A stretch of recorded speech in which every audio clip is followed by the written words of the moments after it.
L'anticiclone Giuda domina l'Italia, tanto sole sulle nostre regioni nella giornata del 9 giugno, ma vi anticipo che ci attende un weekend infuocato e con caldo infernale. Vediamo il dettaglio. Sul Veneto giornata con tempo asciutto e con sole prevalente, anche se va evidenziata una diffusa e parziale nuvolosità sulla nostra regione. Diamo uno sguardo alle temperature, le massime saranno comprese tra i 24 e i 30 gradi, i valori notturni a 11 e 16 gradi circa.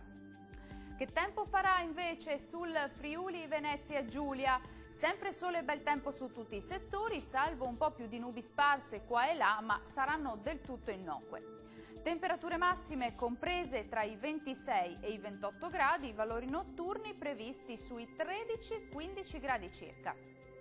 Concludiamo con uno sguardo alla situazione meteorologica del Trentino Alto Adige. Anche qui ampio soleggiamento ovunque, salvo una diffusa e parziale nuvolosità e qualche locale temporale sulle Alpi di confine centro-orientali.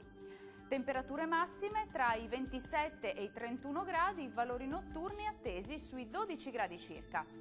Il mare sarà generalmente calmo, i venti moderati sud-orientali localmente deboli da nord sul Golfo di Trieste.